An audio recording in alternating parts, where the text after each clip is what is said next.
বিনয়ের আনা একটি পবিত্র গল্প। অনেক দিন আগে সমুদ্রে বিশাল হাহাকার পেরিয়ে এক অত্যন্ত জ্ঞানী ও চরিত্রসম্পন্ন যুবক রোমের এক প্রাচীন শহরে পৌঁছলেন। তার পোশাক ছিল সাধারণ, হাতে ছিল শুধু জ্ঞানের আলোকবর্তিকা, কোনো সোনার গহেনা বা রাজকীয় আবরণ নয়। শহরের লোকেরা তার মুখের উজ্জ্বলতা দেখে মুগ্ধ হয়ে গেলেন। তার কথার ছিল প্রজ্ঞার মধুর স্রোত, চলাফেরায় ছিল ভদ্রতা নম্র ছায়া। তারা তাকে সম্মানের আসনে বসালেন, তাদের মধ্যে থাকার উষ্ণ আশ্রয় দিলেন, যেন একটা নির্মল নদী শুকানো মরুবাসীদের কাছে এসে জীবনের স্পর্শ ছাড়িয়ে দিয়েছে। একদিন সে এলাকার এক বয়স্ক মহানবব, যিনি জ্ঞানের গভীর কূপে ডুবেছিলেন, যুবকটিকে পরীক্ষা করতে চাইলেন। নরম কণ্ঠে বললেন, বাবা, তুমি মসজিদের অভ্যন্তরীণ পবিত্রতা রক্ষা করো, ভেতরের ধুলো ময়লা ঝাড়ু দিয়ে পরিষ্কার করে দাও, যাতে আল্লাহর ঘরটি আর উজ্জ্বল হয়। যুবকটি শুনে মাথা নত করে নিলেন, মসজিদের দিকে অগ্রসর হলেন। কিছুক্ষণ পরে তিনি বেরিয়ে এলেন, কিন্তু আর ফিরে এলেন না। তার পদচিহ্নগুলো যেন বাতাসে মিলিয়ে গেল, শুধু একটা নীরবতার ছায়া রয়ে গেল।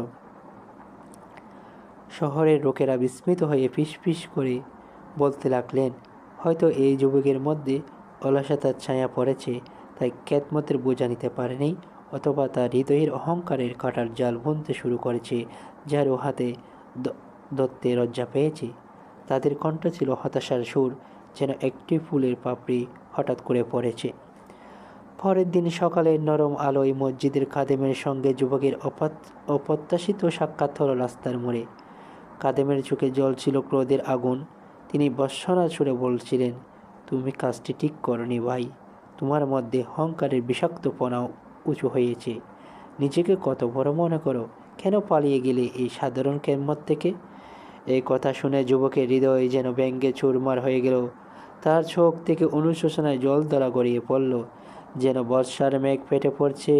কাঁপা কণ্ঠে তিনি বলতে শুরু করলেন, ভাই, তোমরা আমাকে ভুল বুঝেছ। আমি অহংকারের অন্ধকারে আচ্ছন্ন হয়ে পালিনি। হুজুরের কথা শুনে আমি মসজিদে প্রবেশ করলাম, কিন্তু সেখানে কোনো ধুলোর কণা, কোনো ময়লার ছায়া দেখলাম না।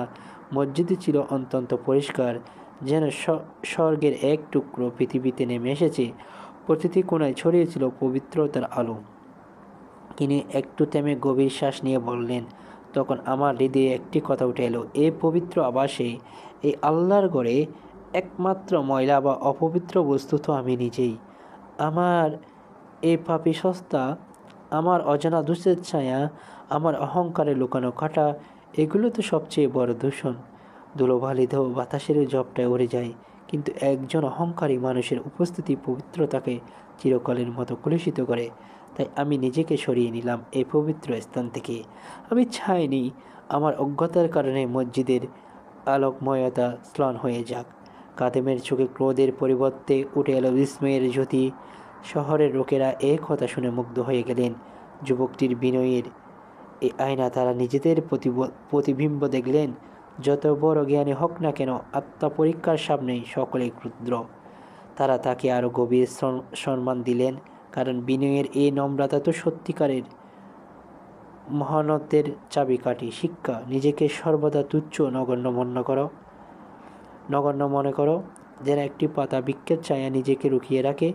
যদি সম্মানের শিখরে পৌঁছাতে চাও, তবে বিনয়ের পথ ধরো, কারণ এই নম্র সিঁড়ির উচ্চতার একমাত্র সেতু।